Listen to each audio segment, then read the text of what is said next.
नमस्कार दोस्तों, स्वागत है आपका ऐसे न्यूज़ की टीम के साथ। आज हम खड़े हैं सतलोक आश्रम वेदखेड़ी शामली में और आपको मिलवाने वाले हैं बेहद ही खास शख्सियत से। दोस्तों, ये वही जगह है जहां पर पिछली बार भी हमने उनका इंटरव्यू लिया था और इस बार भी हम उनका इंटरव्यू लेंगे।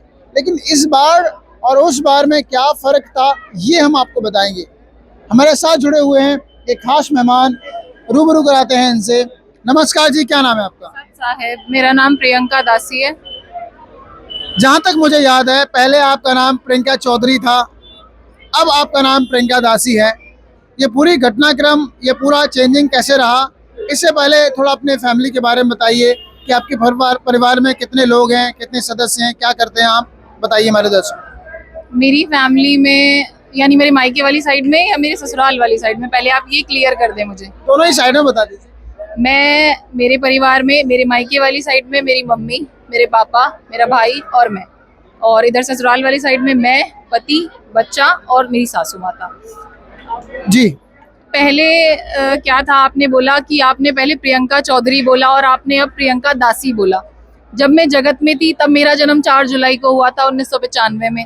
अब जब मैं भगत में आई, जब मैंने आध्यात्मिक मार्ग में अपना कदम रखा, तो मेरा जन्म अब हुआ 24 सितंबर 2024 को।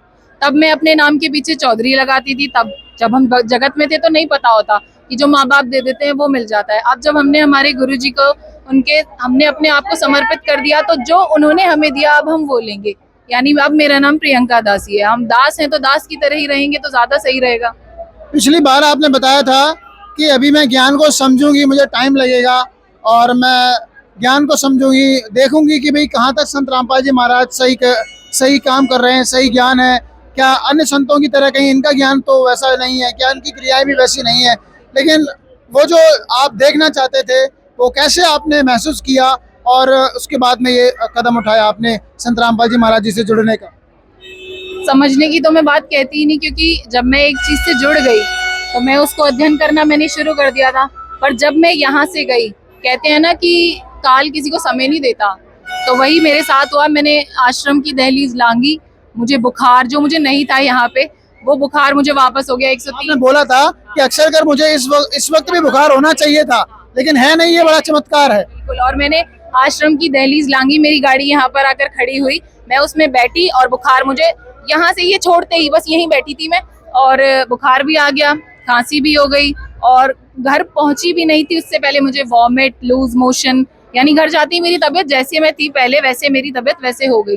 अब कहते हैं कि जब गुरु नानक देव जी को परमात्मा बेई नदी से अंतर ध्यान कर कर सतलोक लेकर गए, वहां जाकर उन्हें दिखाया और उन्हें वापस जब दिखा दिया और वापस लेकर आए यहाँ पे, तो वो उदास रहने लगे। तो लोगों ने उनसे पूछा कि ऐसा क्या हो गया कि आप उदास रहने लगे? तो उन्होंने कहा कि ना जाने काल की कर डाले और किस विध ढल जा पासावे, और जिन्ना दे सरदे मौत खुड़क दी उन्होंने कैसा हासावे। तो जब हमें यही नहीं पता कि काल हमारे साथ किस घड़ी किस समय क्या कर दे, और हम ये सोचने में, मैं भी बेबुद्धिहीन थी उस टाइम, मैं भी ये सोच रही थी ज्ञान को समझूं, वो समझने में मुझे साल, 2 साल, 3 साल, क्योंकि ज्ञान इतना सा नहीं है, वो तो बहुत है, मेरी उम्र कम पड़ जाएगी उसको समझने के लिए। परमात्मा ने ये चाहा था कि ये मेरी शरण में आए तो कैसे भी आए। अब वो मेरी तबीयत इतनी खराब हो गई कि मुझे एक दिन में 1500 mg दवाई टेरोमिक्स जो इंजेक्शन होता है वो सुबह में, और 1500 mg दवाई शाम में, यानी 6 दिन में मुझे 18,000 mg दवाई चढ़ी। उसके बाद भी मेरी हालत ऐसी हो गई कि कहीं वॉमिट हो रही है, कहीं मोशंस लग रहे हैं, कहीं मेरी तबीयत बिल्कुल ही खराब हो गई है। तो तभी गुरु नानक जी ने बताया था कि जब हमें पता ही नहीं कि यहाँ हमारे साथ किस घड़ी, किस मिनट, किस सेकंड क्या हो जाए, तो समय को व्यर्थ करे बिना, और अगर जब हमें पता चल चुका कि भाई यहाँ आकर हमारा कल्याण हो सकता है, हमारा मोक्ष हो सकता है, तो घड़ी क्यों देखनी, फिर नहीं देखनी। इसीलिए मैंने फिर 24 सितंबर को नाम दीक्षा ले ली थी। एक बात बताइए, वो जो चीज़ें आप ढूंढना चाह रहे थे कि कहीं संत रामपाल जी महाराज जी के यहाँ भी वही तो नहीं हो रहा है जो अन्य संतों के यहाँ पर हो रहा है, वो क्या आपने बदलाव महसूस किया? देखिए, बदलाव तो सारा ही है, यहाँ और वहाँ की तो आप तुलना करें ही ना है तो भी, अगर ये यहाँ, अगर वो जो आप लोगों का है वो यहाँ है तो ये वहाँ है, यहाँ से और वहाँ की तुलना तो हो ही नहीं सकती किसी भी। मैंने उस दिन भी आपको बताया था और आज भी मेरा सेम वही है कि यहाँ और वहाँ का कंपैरिजन किसी लेवल पे नहीं हो सकता। लोग वहाँ पे क्या करते हैं, कुछ भी नहीं करते, जाएंगे मंदिर में घंटी बजाएंगे, फलाना ढिकाना, ये चढ़ाना वो चढ़ाना। आप मुझे यहाँ बता दो, आप गए अंदर, यहाँ किसने आपसे पैसे मांगे, किसने आपसे ये बोला भाई यहाँ 10 डाल दो, यहाँ 20 डाल दो, वहाँ 50 डाल दो, वहाँ 100 डाल दो। बाहर चले जाओ आप, अगर जेब खाली ना हो जाए, यहाँ से जाओगे तो भर के ही जाएगी, खाली तो जाने से रही। What do you feel that what Sant Rampal Ji Maharaj is doing for society and ये जो लोग हैं, जो समाज के लोग उनको सुन रहे हैं, what message you want to give to them? मेरे को कुछ भी किसी को कुछ ना तो समझाना और ना किसी को मैसेज देना, क्योंकि जगत इतनी आसानी से समझ नहीं पाता। हमारे गुरुजी रोज हमें ये बताते हैं कि मानुष जन्म दुर्लभ है और मिले ना बारंबार। जैसे तरवर से पत्ता टूट गिरे और बहुर न लगता डार। अगर एक बार वृक्ष से पत्ता टूट कर नीचे गिर गया तो किसी में इतना सामर्थ्य नहीं है कि उस पत्ते को उठाकर वापस उस पेड़ पे लगा दे। अगर है तो ठीक है, वरना किसी में ये सामर्थ्य नहीं है। इसीलिए गुरुजी रोज कहते हैं कि ये मनुष्य जीवन एक ही बार मिला है, 84 लाख योनियों में न जाने हमने क्या क्या भोगा होगा। कहीं गधे बने होंगे, कहीं बैल बने होंगे, कहीं सुअर बने होंगे, कहीं कुत्ते बने होंगे, उसके बाद ये मनुष्य जीवन मिलता है। किसी और योनियों में ज्ञान को समझने की सामर्थ्यता नहीं होती। सिर्फ मनुष्य योनि में ही परमात्मा ने ये हमें गुण दिया है या क्या दिया है समझने के लिए कि भाई हमें ये जाने कि क्या ठीक है और क्या गलत है। क्या आप एक परमात्मा ने कर दिया था ये चमत्कार भी, जब पंडितों ने बोला था कि यहाँ वही जा सकता है जो वेदों के श्लोक सुनाए। तो परमात्मा ने कहा, कबीर साहिब ने कहा, मुझे तो आते नहीं, हमें तो अनपढ़ हूँ। उन्होंने भैंसे को आवाज लगाई, बोला अरे भैंसा राम आगे आना जरा और 4 श्लोक सुनाना। तो भैंसे ने श्लोक सुनाना शुरू कर दिया। परमात्मा तो कुछ भी कर सकते हैं, उसने श्लोक सुनाया और वो पंडितों में जाकर बैठ गया भैंसा। तो फिर क्या नहीं कर सकते परमात्मा। जब मनुष्य जीवन दिया है तो आप लोग ये समझे ना इस चीज को कि क्या गलत है और क्या सही है। और अगर किसी चीज को समझाने के लिए आप दूसरे का सहारा भी लें, चलिए वो भी ठीक है, और फिर भी आप उसे ना माने तो फिर क्या ही फायदा है उस चीज को समझाने का या हमारा भौंकने का बार बार। फिर कहते हैं लोग पागल है, ये तो पागल है, इसके तो दिमाग का इलाज होना चाहिए। अब आप मुझे ये बताएं कि आप मुझसे सवाल पूछें, एक सवाल मैं आपसे पूछ लेती हूँ कि सबसे बड़ा पशु कौन है? वही है जो मनुष्य जीवन प्राप्त होने के बाद भी सद्भक्ति नहीं करता। सबसे बड़ा मनुष्य वो है, अब मैं बोल दूंगी तो फिर अफरा तफरी हो जाएगी, जो वेदों को पढ़कर भी उनका पालन ना करे। रोज उन्हें पढ़ रहा है, घिस रहा है, ऐसे घोट रहा है जैसे खिचड़ी को घोट देते हैं, सब कुछ मिल जाता है उसमें, ऐसे घोट रहा है, पर फिर भी क्या कर रहा है? अनुपासना कर रहा है, खुद भी कर रहा है और औरों को भी करवा रहा है। खुद तो नरक जा ही जा रहा है और अगले पिछलों को भी लेके जा रहा है। वो सबसे बड़ा पशु जो पढ़कर भी ना अनुसरण करे। आपको ये बताया गया ना कि honesty is the best policy, ईमानदारी ही हमारा सबसे अच्छा धर्म है। अब आपको पता है ना, स्कूल में पढ़ाया गया ना, आपने मान लिया कि अगर हम सच्चे रहेंगे, ईमानदार रहेंगे तो हर कोई हमसे बात करेगा, तो आपने वो पढ़ा। और जब हर बात को पता चल गया कि भाई आन उपासना करने से, गुरुजी रोज बताते हैं आप ये करेंगे तो आपके साथ ये होगा, आप ये करेंगे तो आपके साथ ये होगा, फिर भी नहीं समझ रहे लोग। तो हम तो बहुत तुच्छ हैं, हम तो नीच हैं। आपने सदग्रंथों में क्या देखा कि आपको लगा कि संत रामपाल जी महाराज जी का ज्ञान है वो सही है? आपने क्या प्रमाण देखा? देखिए, परमात्मा गुरुजी रोज बताते हैं कि नर सेती पशुआ कीजे, किते गद्दा बैल बनाई। और ये 56 भोग जो आप लोग आज यहाँ खा रहे हैं, ये 56 भोग कहाँ मन मोरे, किते कुरडी चरने जाई। जब आप लोग मनुष्य जीवन में बैठकर समझकर भक्ति करेंगे ही नहीं तो लेकर क्या गए साथ? पहले तो ये बताओ। जो आप सोना, हीरे, चांदी, मोती इकट्ठे कर रहे हैं वो तो आपके साथ जाएंगे नहीं। जो कफन है वो भी उतार लिया जाता है आज तो, ठीक है ना। तो गया क्या? जाएगी सिर्फ वो भक्ति, वो दान, वो हमारी जो हम सुमरन करते हैं वो। फिर भी अगर लोग नहीं समझ रहे, आन उपासनाएं करे जा रहे हैं। अब देखो, थोड़े टाइम पहले करवा चौथ निकल गया। गुरुजी बताते हैं कि जो करवा चौथ करता है और जो सुनता है, निश्चित ही गधा गधैया बनना ही बनना है उसको। ये बात महिलाओं को बुरा लग सकता है? लग जाए बिल्कुल। मैं क्या आदमी हूँ? मैं महिला नहीं हूँ? मेरी शक्ल क्या ऐसी लग रही है? आदमी जैसी मूंछ लग रही, दाढ़ी लग रही है मेरे? अरे ये भी तो देखो ना, मैं भी तो महिला ही हूँ। मैं भी तो तुम लोग की तरह पहले 4 साल मैंने भी गधैया वाला काम किया है।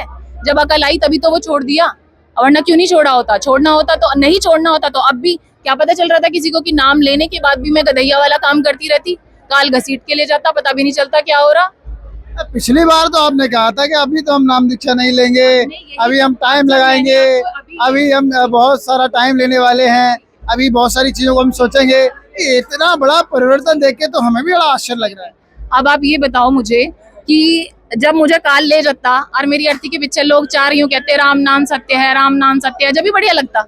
जब मैंने बता दिया कि मुझे दिन में को 3000 mg दवाई रोज चढ़ रही थी, मेरी स्थिति ऐसी हो गई थी, यहाँ से जाने के बाद आश्रम की, अपने पिता का घर छोड़ते ही काल ने मुझे पकड़ लिया था और मेरा हाल ऐसा हो गया था कि अब ना यहाँ की और ना वहाँ की। और जिस दिन मैंने नाम लिया उस दिन के बाद जो काम मेरी माँ कर रही थी मेरे, वो मैं खुद कर रही हूँ अब।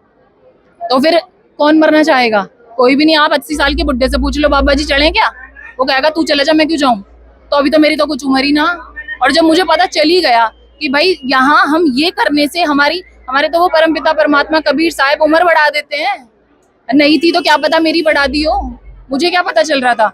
उस दिन तो मैं गई होती अगर मैं नाम नहीं लेती तो मैं नहीं मानती इस चीज को कि ज्ञान तो अब मैं अभी समझ रही हूँ, पहले थोड़ी पता था इतना। धीरे धीरे धीरे धीरे मेरी जिंदगी कम बढ़ जाएगी इस ज्ञान को समझने के लिए। जो रजा परमात्मा ने गुरुजी पे कर रखी है वो तो किसी पे भी नहीं हो सकती।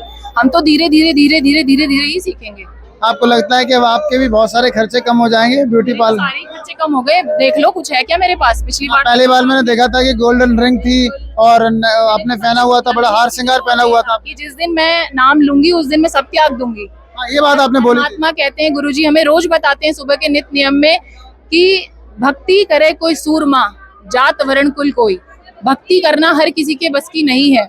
भक्ति वही कर सकता है जो जिसने काम, क्रोध, मोह, लोभ इन सबको छोड़ दिया हो, वही कर सकता है। वरना परमात्मा पाना कोई बालक का खेल तो है नहीं कि दुकान पे जाओ और पैसों से खरीद लाओ, ऐसा तो नहीं है।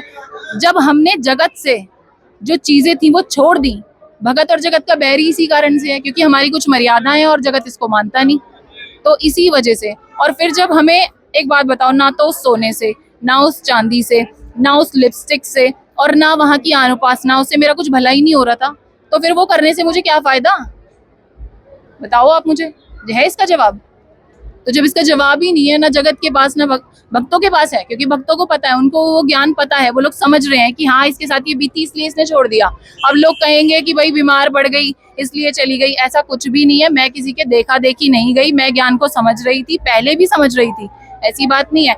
नहीं, हम ये कहना चाहते हैं कि जैसे आपने ज्ञान को भी समझा, सभी सदग्रंथों को देखा, आपके परिवार में कितने लोगों ने पहले नाम दीक्षा लिया हुआ था, किसने आपको समझाया, थोड़ा सा ये भी बताइए हमारे दर्शकों को। मुझे किसी ने समझाया नहीं, मेरे पापा का पहले भी यही कहना था और आज भी जो उन्होंने जो आन उपासना कर रहे हैं उनसे यही कहना है कि जो तुम्हें करना है वो तुम करो, जो मुझे करना है, जो हमें करना है वो हमें करने दो। तो मैंने किसी से कहने पे या किसी के बहुत बार प्रेशर करने पे मैंने नाम नहीं लिया। जब हम सत्संग सुनते हैं तो उससे पहले भी अनुयायियों का इंटरव्यू आता है और जब हम सत्संग खत्म हो जाता है उसके बाद भी आता है, तो हम वो लोग चीजें देखते हैं, समझते हैं। और फिर मैंने बताया उस दिन भी कि जब मैं जगत में थी मुझे तो जब ही लाभ मिलने लगे थे, तो अब तो मैं भगत हो गई हूँ, तो परमात्मा तो दया करेंगे ही करेंगे। अपने हर बच्चे की सुनते हैं, कहते हैं चीटी पायल। परमात्मा क्यों बोल रही हो संत रामपाल जी महाराज जी? क्यों ना कहूँ मैं उन्हें परमात्मा, जब वो परमात्मा के स्वयं चोले में यहाँ आए हुए हैं तो मैं क्यों ना कहूँ उन्हें परमात्मा। और फिर जब मेरे को, देखिए आप डॉक्टर को डॉक्टर क्यों कहते हैं, पहले आप मुझे ये बताएं। आप उसे इंजीनियर क्यों नहीं कहते, आप उसे कुक क्यों नहीं कहते? डॉक्टर का काम ही इंसान की जिंदगी बचाना है। और फिर हमारे पास इतना बड़ा डॉक्टर है कि सारे जगत में नहीं होगा इतना बड़ा डॉक्टर। बिना किसी दवाई के, बिना किसी इंजेक्शन के, बिना किसी गोली के, बिना किसी दर्द के दिए वो हमारे सारे दुख हर रहे हैं, तो क्यों ना कहूँ मैं उन्हें परमात्मा। मैं तो कहूंगी जिसको जो कुछ कहना है वो कह लो। एक बात तो क्लियर है कि अभी तक हम यहाँ पर आते थे, भक्तों से इंटरव्यू लिया करते थे, अब हमें एक परमानेंट नया भक्त मिल गया, वो भी हमें बताया करेंगे। कहते हैं कि दरबार धनी के पड़े रहो और धक्के धनी के खाओ, 100 काल जगजोर ले पर द्वार छोड़ के ना जाओ। वो भगत भगत ही नहीं जिनने एक झटके में द्वार छोड़ दिया, और मैं उन भक्तों में से हूँ। इतनी ढीठ हूँ कि मरना पसंद है पर द्वार छोड़ना पसंद नहीं है। सामाजिक लोग अगर आपको दबाव बनाते तो क्या करोगे? कुछ भी नहीं करने की, उन्हें त्याग दूंगी। उनसे समाज क्या मेरा घर चला रहा, मेरे घर में रोटी समाज थोड़ी दे रहा, परमात्मा दे रहे। जिस दिन वे छोड़ देंगे उस दिन की बात देखेंगे, वे तो अपने साथ ले जाएंगे, अब छोड़ेंगे तो है नहीं। और ये तो जिस दिन मैं मरूंगी ना उस दिन यूं कहेंगे चलो चलो चलो चलो 10 मिनट नहीं रोके घर में। 10 मिनट से अगर ज्यादा रोक दिया तो कहेंगे बदबू होगी, लेके चलो, सांझ होगी, फूकना है तो फट लेके जाएंगे। 1 मिनट नहीं टिकावे घर में। अपने उम्र की बहनों को आप क्या कहना चाहोगे? मैंने पहले भी यही कहा और मैं अभी यही कहती हूँ, मैं किसी को कुछ नहीं कहना चाहती क्योंकि कोई समझता नहीं है, मुझे ही पागल कहेंगे पहली तो बात। मैं उनको किसी को कुछ नहीं कहना चाहती। मेरा बार बार यही कहना है कि मनुष्य जीवन दुर्लभ है और मिले न बारंबार, तरवर से पत्ता टूट गिरे और बहुर न लगता डार। अगर इतने से भी कोई नहीं समझ रहा तो मैं कोई, जब इतने बड़े गुरुजी की कोई नहीं सुन रहा तो मैं तो कुछ भी नहीं। मैं तो मैं बोला मैं तुच्छ हूँ, नीच हूँ सबसे ज्यादा, जो मुझे समय मिल गया और मुझे गुरुजी ने अपनी शरण में ले लिया। अच्छा, एक बात बताओ, एक बहन में या एक भक्त में क्या परिवर्तन आते हैं? जैसे कि आज अपने आप को आप तुच्छ बोल रहे हो, नीच बोल रहे हो, मुझे नहीं लगता है कि जगत के लोग अपने आप को इन शब्दों से बुलाते होंगे, लेकिन ये परिवर्तन कैसे आता है? क्योंकि जगत के लोगों को वो नहीं पता जो भक्तों को पता है, ठीक है ना। जो जगत के पास जो ज्ञान है वो ऐसा बकवास, वो ज्ञान ही नहीं मानती पहले तो मैं उसे। जिस दिन आप मुझे बताएं, ठीक है, जिस दिन हम मरेंगे, मरना सबको है और ये सबको पता है कि ये एक ऐसा कड़वा सत्य है, बुढ़ापा भी सबको आना है और मरना भी सबको है, पर कोई भी इस चीज को मतलब एक्सेप्ट नहीं करना चाहता, ठीक है ना। जिस दिन हम मरेंगे और धर्मराज के दरबार में जाएंगे और यम के दूत हमें यहाँ से खचेड़ते हुए लेके जाएंगे, क्या उस दिन ये पूछा जाएगा कि भाई तेरी डिग्री क्या थी बता, या तेरे बाप का क्या पोस्ट था, पूछा जाएगा क्या? कुछ नहीं पूछा जाएगा। सिर्फ ये दिखाया जाएगा कि तुमने ये कर्म किया और इसका तुम्हें फल मिलना है। किसी से ये नहीं पूछा जाएगा कि तुम कितने बड़े कलेक्टर रह गए थे वहां पे, या तुमने क्या वहां नीचे किया। जो नीचे किया वो नीचे छूट गया। जो तुम्हारे पाप कर्म या तुम्हारे पुण्य कर्म जो होंगे वही तुम्हारे साथ जाएंगे। तो जब कुछ साथ जाना ही नहीं तो फिर इनसे मतलब रख के फायदा क्या। और ये हमारे जैसी बात नहीं करते, फालतू की बकवास करते हैं। तो उन चीज क्या नियम है जो जगत के हैं वो अच्छे नहीं लगते और भक्तों के नियम है वो अच्छे लगते? पहली तो बात, कोई नियम ही नहीं है। क्या नियम है आप मुझे बताओ। जिसका दिल आता है आप ही ले लो, ठीक है। अभी थोड़े दिन पहले आप लोगों ने ये आलम फालम अलाना फलाना डिकाना सब किया, दिवाली मनाई, गोधन मनाया, भाई दूज मनाया, सब कुछ किया। दिन से आपने क्या किया, शाम को आपको दिवाली पूजनी है, दिन से आपने बढ़िया सेट होके पी लिया, ठीक है, और उसके बाद आपने पूजा कर ली। तो आपके यहाँ तो कोई रिस्ट्रिक्शन है ही नहीं। आप पीकर भी अगर देवी देवताओं की पूजा कर रहे हैं तो फिर वो रिस्ट्रिक्शन कहाँ हुई? पीने में क्या बुराई है? क्या बुराई नहीं है आप मुझे बताएं। उस दिन भी बताया था मैंने कि पीकर सामने वाला ये नहीं समझता मेरी माँ है या बहन है, पीकर नालियों में पड़ जाते हैं, पीकर घर में कलेश कर देते हैं, थप्पड़ चट्टू बजा देते हैं, तो बुराई ही बुराई है। अच्छा ही बताएं क्या है। ये तो शराब तो देवी देवताओं में भी चढ़ती है। इंसान तो देखो रहता नहीं पीने के बाद, वो तो हिंसक पशु हो जाता है। फिर तो उसमें या तो लठ पे ले जाए बढ़िया करके, जब भी उसको समझ में आएगी। अरे कौन से देवी देवता मुझे दिखाओ तो सही, कौन से वेदों में, कौन से पुराणों में, कौन सी गीता में ये लिख रहा है जो जिन्हें तुम सबसे ऊपर मानते हो, वहां कहाँ लिख रहा है कि शराब पीना और देवी देवताओं पर चढ़ाना है अनिवार्य है? किधर लिखा है? लेकिन हमने बहुत सारे वीडियोस में देखा है कि लोग काली माता पर शराब चढ़ा रहे हैं, भैरव बाबा पर दारू चढ़ा रहे हैं और मुर्गा चढ़ा रहे हैं। तो ये तो नॉर्मल सी बात है। लोगों का क्या है बताएं आप मुझे। लोगों का तो जो दिल आता है, अभी यहाँ एक पत्थर गाड़ दो और 10 बार तुम मत्था टेकियो और 20 थारे पीछे आ लेंगे। लोगों का क्या है, तुम एक पत्थर धर दो वो उसे ही पूजने लग जाओगे जब उन्हें पता ही ना कुछ। आप कहीं पर भी रख दें एक कंकड़, एक पत्थर या एक ईंट रख दें और उस पर टिक्का लगा दें, और जो कुछ करना है, आरती फारती दीपक पीपक जो जलाना है, आप एक बार करना, वो 10 बार करके जाएंगे। और मुझे देखो, होली पर अगर हमने भांग नहीं पी, धतूरा नहीं खाया और थोड़ा सा शराब नहीं पी तो होली के लोग कैसे मनाएंगे? भाई वो तुम जानो, तुम्हारा काम जाने, हम नहीं मनाते जी ऐसी होली। हमारे यहाँ तो रोज होली, रोज दिवाली, रोज। दूरियां तो हम भी रखते हैं इन चीज़ों से, लेकिन जो हमारे दर्शक हैं वो कुछ ऐसे भी होते हैं जो जगत से हैं। वो उनका कहना होता है कि अगर हम होली पर भांग नहीं पियेंगे और थोड़ा सा, क्योंकि भांग तो शिव जी का प्रसाद है, तो काम कैसे चलेगा? कहाँ लिखा है कि शिव जी का प्रसाद भांग है? पहले मुझे ये दिखाओ। वो जगत वाले ये ऐसे फोटो देखे भांग शिव जी को चिलम पीते हुए। अब मैं क्या बोलूं इस पर, मुझे आप ये बता दो कि ये किस जगह ऐसा प्रमाणित है।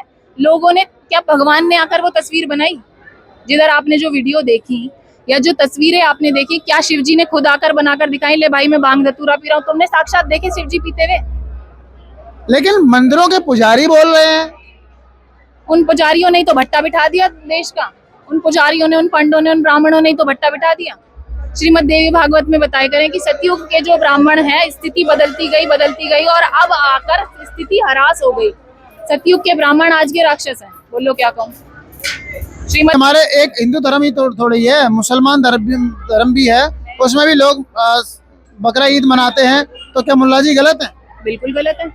कुरान में साफ साफ ये बात लिखी हुई है। मैंने पढ़ी नहीं पर मैंने सुना जरूर है। हमारे गुरुजी बताते हैं, बाइबल में भी बताते हैं कि परमात्मा ने, यानी भगवान ने, कबीर परमात्मा ने हमारे लिए इस सृष्टि पर इतने सारे फलदार पेड़ दिए हैं जो हमारे लिए, जिन वृक्षों से बीज निकलता है, यानी जिन वृक्षों पर बीज वाले फल आते हैं, वो किसके लिए? हम लोगों के लिए ही तो हैं। और किसके लिए है वो?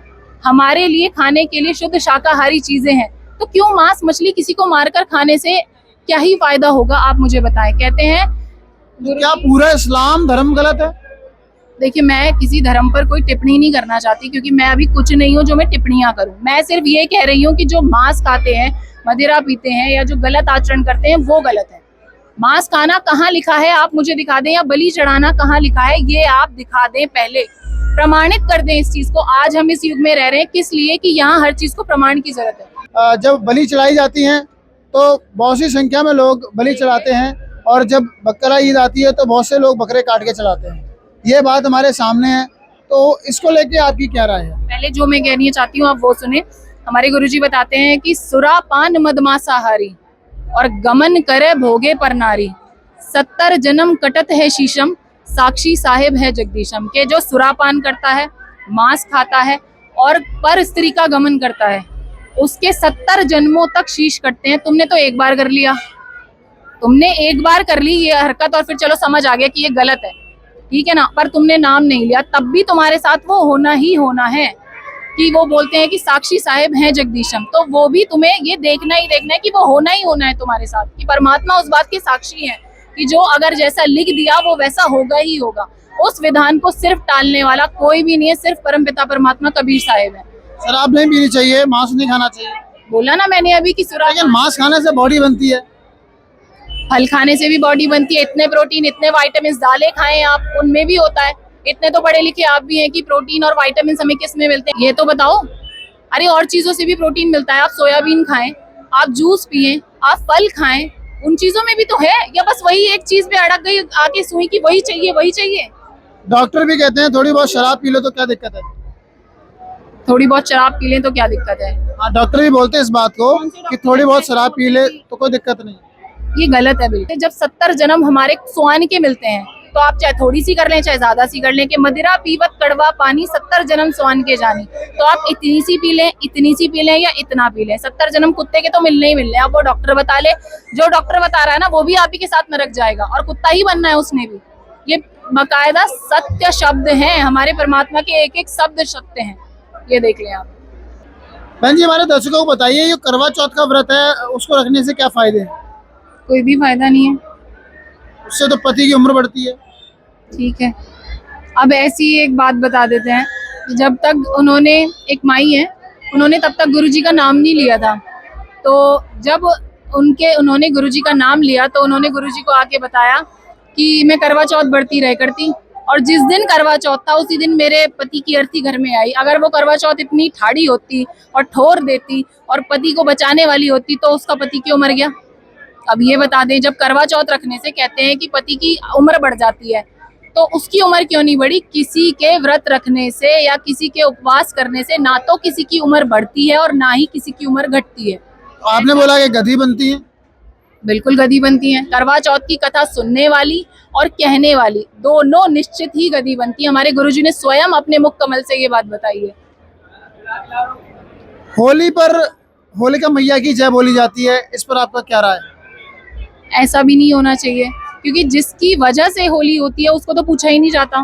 प्रहलाद भगत की वजह से ऐसा हुआ था, पर उनको इसलिए क्योंकि वो हरि के उस समय पे बहुत तगड़े भक्त थे और उनका बाप उन्हें खुद मारना चाहता था। होलिका को ये मिला हुआ था कि भाई जो भी तुम्हारी गोदी में बैठेगा वो जल जाएगा, तो उन्होंने अपने ही बेटे को अपनी बहन के साथ जलाने की कोशिश करी और वो ना जलकर, क्योंकि वो तो भगत थे, वो कैसे जल जाते, तो उनकी बहन जल गई थी उसमें।